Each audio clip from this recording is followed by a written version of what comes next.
तो मूवी की शुरुआत होती है प्रेम सिंह को दिखाते हुए, जो कि बलबीर सिंह बस्सी नाम के एक बहुत ही बड़े बिजनेसमैन के घर का केयरटेकर है और बस्सी अपने होम टाउन में रहता है। वो यहाँ पर कभी कभी ही आया करता। तो प्रेम यहाँ पर सेक्टर 36 में उसके घर को संभाला करता था। खैर आज वो हमेशा की तरह ही घर पर पड़े हुए टीवी देख रहा होता है, जिस पर उसको केबीसी देखने का काफी शौक था। वो काफी ज्यादा चिल कर रहा होता है। वो दारू पीता है, मीट खाता है और अब उसको तभी उसकी वाइफ ज्योति का कॉल आता है, जो कि अभी गाँव में है और प्रेग्नेंट है। तो वो उससे थोड़ी बहुत बात करता है, जिससे वो बहुत ही ज्यादा प्यार करता है। साथ ही साथ उसकी एक बेटी भी है जिसके अंदर उसकी जान बसती है। तभी वो फोन रखता है और उसका मूड काफी अच्छा हो चुका था। तो वो क्लोजेट से अपने चाकुओं को निकालता है और माहौल यहाँ पर बिल्कुल बदल चुका था। गाना भी यहाँ पर प्ले हो रहा होता है। खैर अब ऊपर वाले फ्लोर पर बने हुए बाथरूम में वो जाता है, जहाँ पर एक लड़की होती है जो कि खत्म हो चुकी थी, जिसको वो प्यार से निहारता है। उसको थोड़ा बहुत लाड देता है और उसके बाद में वो उसके टुकड़े करके उसे खत्म कर देता है, जिसके साथ ये सीन शिफ्ट हो जाता है। मतलब स्टार्टिंग में मूवी कितनी सही चल रही थी, लेकिन अचानक से ही इसने एक डार्क टर्न ले लिया है। तभी हम देख पाते हैं रामचरण पांडे को, जो कि राजीव कैंप एरिया के पुलिस स्टेशन के एक सब इंस्पेक्टर हैं। उनका परिवार है, उनकी बीवी है और जान से भी ज्यादा प्यार करने वाली बेटी वेदू। वो अपने परिवार में जिंदगी में काफी खुश है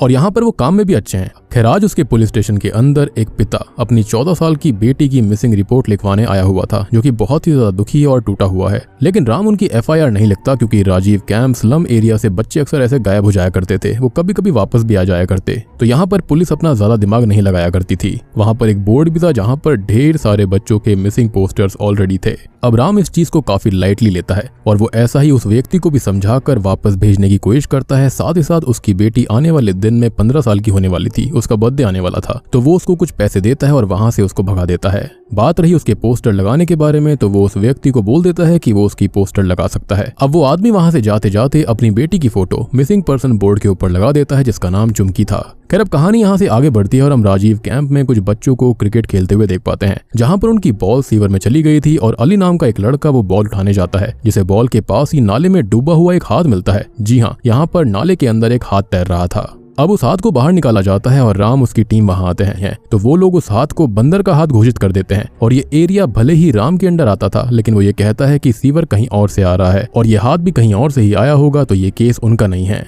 रात को अली अब कुछ सामान लेने घर से बाहर निकलता है, यानी कि अंडे और दारू की बाटली, जो कि उसके पिता ने उसे बाहर भेजा था, जो कि एक वॉचमैन थे, जिसे प्रेम अब बहला फुसलाकर चॉकलेट दिखाकर अपने पास बुलाता है और उसे अगवा कर अपने घर ले जाता है। घर पर वो अली को बांध कर रखता है और हमें प्रेम की एक क्वालिटी दिखाई जाती है कि वो अपने काम, इन सब चीजों में और क्लीनिंग के टाइम बहुत ही ज्यादा चिल रहता है। यानी कि बच्चों को खत्म करते वक्त वो काफी चिल था और इतना ज्यादा चिल रहता है कि उसकी चिलनेस से ही सामने वाले का डर बढ़ जाए। अब अली उससे कहता है कि उसके पिता उसे ढूंढ लेंगे, उसे गोली मार देंगे, लेकिन प्रेम को इससे कोई भी डर नहीं था। वो ऑलरेडी उसके बारे में जानता था कि वो एक वॉचमैन है। सबसे बड़ी बात ये थी कि कहीं ना कहीं वो पूरे सिस्टम को जानता था और वो कहता है कि कुछ नहीं होगा। खैर अब प्रेम अली के साथ खेलना शुरू करता है और खेल खेल में ही अली का जो सर होता है वो दीवार में जा लगता है, जिससे कि वो खत्म हो जाता है। खैर अब प्रेजेंट टाइम में हम प्रेम को देख पाते हैं, जो कि अली का ही मीट निकाल कर उससे खाना बनाता है। वो खुद खाता है और बाकी छोटे लाल नाम के एक आदमी को भी सेल करता है। वो पूरा घर साफ कर देता है और सब चीजें सेट करता है। उस बाथरूम को भी साफ करता है जहाँ पर वो बच्चों के साथ ये सब किया करता था और वो बचे हुए मीट यानी कि बॉडी पार्ट्स को जमीन में गाड़ दिया करता और सीवर में भी डंप कर दिया करता।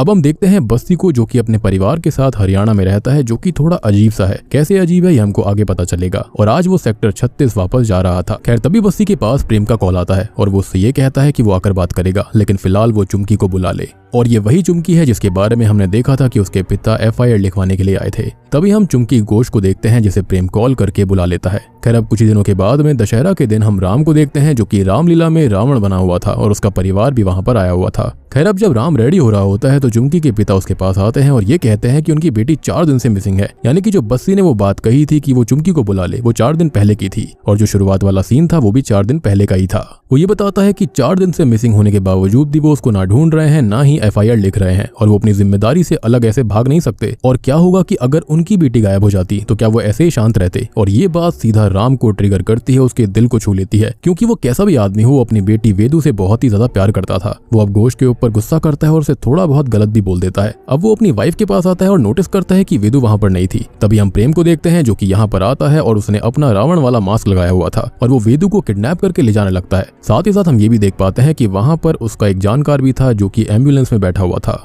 अब राम यहाँ पर काफी अलर्ट हो गया था और वो उसे देख लेता है और वेदू तो बच जाती है, लेकिन वो प्रेम को काफी पकड़ने की कोशिश करता है लेकिन पकड़ नहीं पाता, ना ही उसका चेहरा देख पाता। वेदू की हालत देखकर वो बहुत ही ज्यादा टूट चुका था, यानी कि उसके पिता भयानक तरह से टूट गए थे और अब जाकर उसे अनगिनत बच्चों का दर्द, उनके माता पिता का दर्द महसूस होता है और वो मन ही मन में ठान लेता है कि अब लड़ना होगा, जिसका सीधा मतलब है कि अंदर के रावण को आज यहाँ पर खत्म करना पड़ेगा।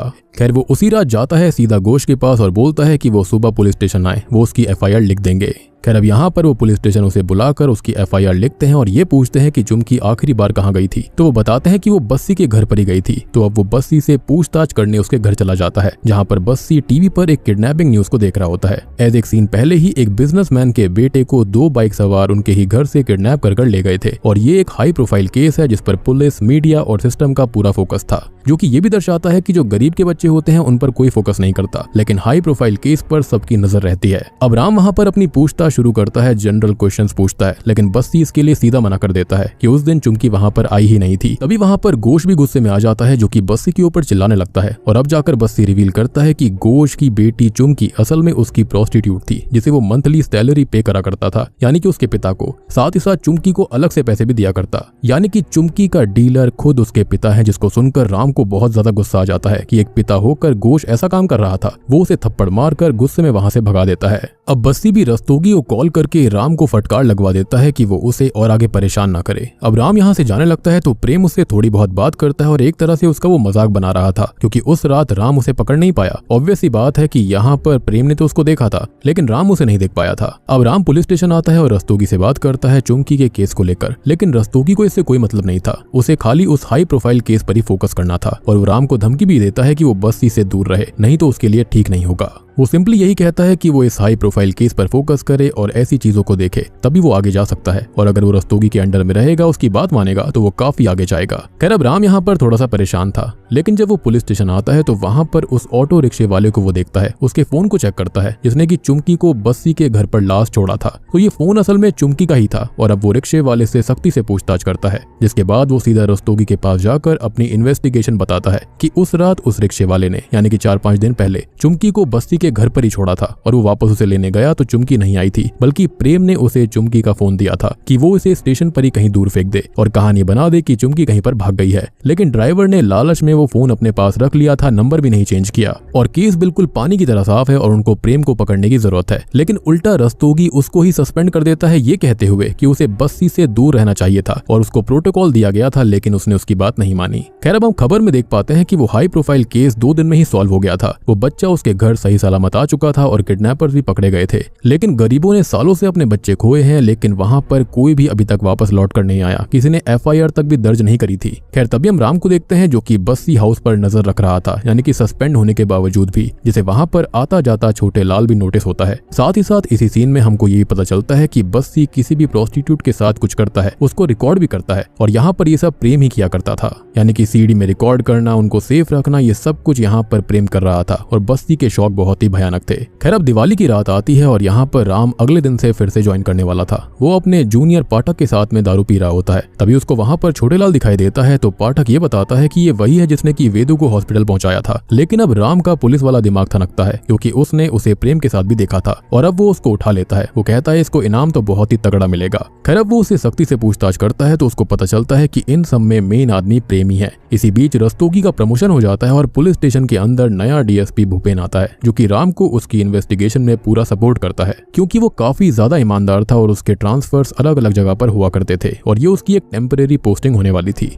खैर अब राम ने छोटे लाल को पकड़ कर रखा हुआ था, लेकिन ये बात रस्तोगी बस्सी को बता देता है और छोटे लाल को राम की कैद से निकाल लिया जाता है, जिससे कि राम बहुत ही ज्यादा अपसेट था। सबसे बड़ी बात यह होती है कि यहाँ पर उसने पाठक को छोड़ा था, लेकिन पाठक जो होता है वो खाना खाने के बहाने से चला जाता है, जिसके पीठ पीछे यहाँ पर होता यह है कि कुछ लोग आकर उसे ले जाते हैं, यानी कि छोटे लाल को। अब भूपेन उसे ये कहता है कि अभी उस ऑटो रिक्शा ड्राइवर की टेस्टिमनी से ही वो काम चला सकते हैं और प्रेम को उठा सकते हैं, तो वो जल्दी से प्रेम को अरेस्ट करे। फाइनली अब राम प्रेम को अरेस्ट कर लेता है। अब राम यहाँ पर कैमरा ओपन करता है और उससे सवाल जवाब करने लगता है, जिसके चलते होता यह है कि प्रेम उनको सारे सवालों के जवाब देने के लिए तैयार था, क्योंकि कुछ ही समय में KBC शुरू होने वाला था और वहां पर एक लेडी होती है जो कि 1 करोड़ जीतने वाली थी, और आप जानते हो कि वो KBC का कितना बड़ा शौकीन था। अब सबसे पहले राम घोष की बेटी चुमकी के बारे में उससे पूछता है, तो वो हंसते हुए जवाब देता है कि वो तो बस्सी की पाली हुई थी और वो एक प्रोस्टिट्यूट थी जो कि पैसों के लिए ये सब किया करती थी। लेकिन हुआ ये था कि प्रेम उसे चाहने लगा था, लेकिन उसने उस दिन उसे प्रपोज किया तो वो नहीं मानी। उसने उसे क्लाइंट की तरह वहां पर बुलवाया था, लेकिन तब भी चुमकी उसके बारे में नहीं सोच रही थी। वो उसे प्यार नहीं कर रही थी। उसने उसे पैसे भी दिए थे, लेकिन फिर भी उसने उसकी बेइज्जती करी, जिसके चलते उसने गुस्से में आकर उसका गला घोट दिया। और स्टार्टिंग में जो कुछ हुआ तो वो आपको पता ही है।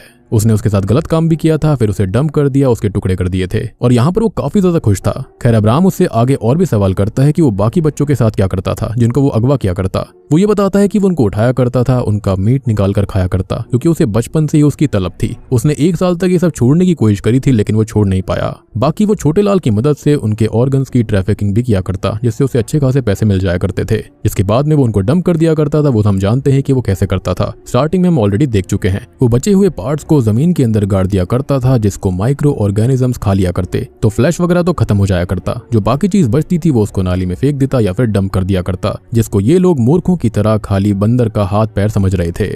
अब ये सब सुनकर तो राम के दिमाग में उन्हीं सब बच्चों के यानी कि मिसिंग पोस्टर वाले बच्चों के नाम चलने लगते हैं जो कि इस दरिंदे के शिकार बने होंगे। वो यही सोच रहा था कि अगर उसकी बेटी उस दिन किडनैप हो जाती तो उसके साथ भी यही होता। वो ये पूछता है कि उसने उन्हें क्यों खत्म किया, क्यों ऐसा किया। तो वो कहता है कि उसने आज तक यहाँ पर 22 से 24 को मारा होगा और आखिरी अली ही था। अब वो उससे ये पूछते हैं कि उसने ऐसा किया क्यों, इसके पीछे मोटिव क्या था, कोई पर्सनल दुश्मनी थी। जिसके चलते वो ये बोलता है कि ऐसा कुछ नहीं है, वो तो गरीब थे, लेबर या फिर माइग्रेंट्स के बच्चे थे, इनसे समाज को कोई फर्क नहीं पड़ता। वो पैदा होते हैं, बचपन से काम करते हैं, सपने सजाते हैं और सड़क पर ही मारे जाते हैं। तो 22 से 24 उसने मार दिए तो क्या ही फर्क पड़ता है। बेसिकली इसका दिमाग ना बिल्कुल साइको वाला हो चुका था। बचपन से इसके साथ जो कुछ भी हुआ उसका बहुत ही गलत प्रभाव इसके दिमाग पर पड़ा था। खैर अब राम ये सब सुनकर काफी अपसेट हो जाता है और भूपेन प्रेम से बस्सी के बारे में पूछता है कि क्या वो भी इन सब में इन्वॉल्व है, लेकिन प्रेम इस सवाल का जवाब देने से मना कर देता है। खैर इसी बीच हम देखते हैं बस्सी के हायर्ड गुंडों को जो कि छोटे लाल को खत्म करके जला रहे थे। अब यहाँ पर प्रेम बॉडीज मार्क करता है जहां जहां उसने डंप किया था। और दुख की बात ये थी कि जिस नाले के आसपास वो सब गरीब रहा करते थे उनके बच्चे उसी में थे।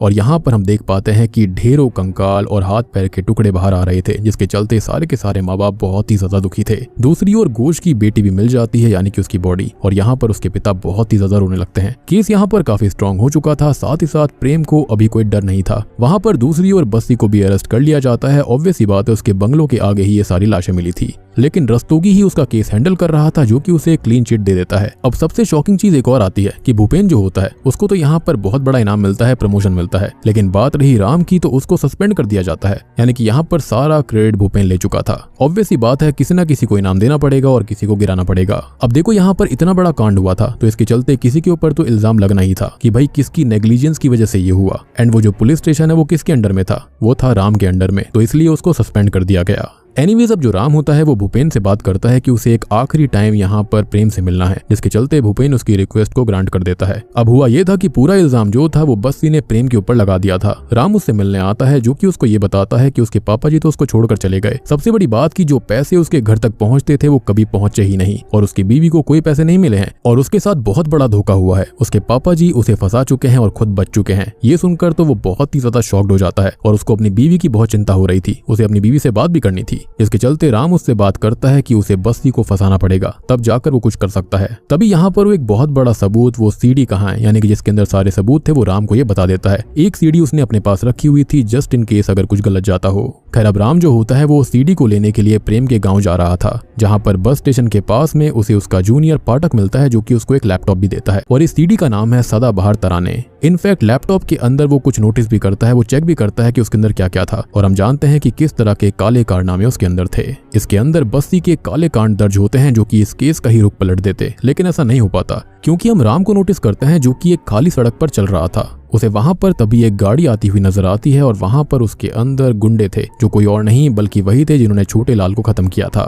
तभी होता यह है कि वो उसको खत्म कर देते हैं और वो सीडी को तोड़कर बाहर फेंक दिया जाता है। तभी 6 महीने बाद का सीन दिखाया जाता है जहां पर राम का जूनियर पाठक जो होता है वो अब सब इंस्पेक्टर बन गया था और पूरे टाइम वही था जो कि बस्सी को और बाकी सबको टिप्स दिया करता था, जिसकी वजह से राम खत्म हो गया। यानी कि कोई भी यहाँ पर सगा नहीं था। और हम ये भी देख पाते हैं कि पाठक के अंदर एक अलग ही अकड़ आ चुकी थी। वो अपने जूनियर से काफी गंदे से बात करता है जो कि एक समय पर उसका साथी हुआ करता था, यानी कि बिश्नोई।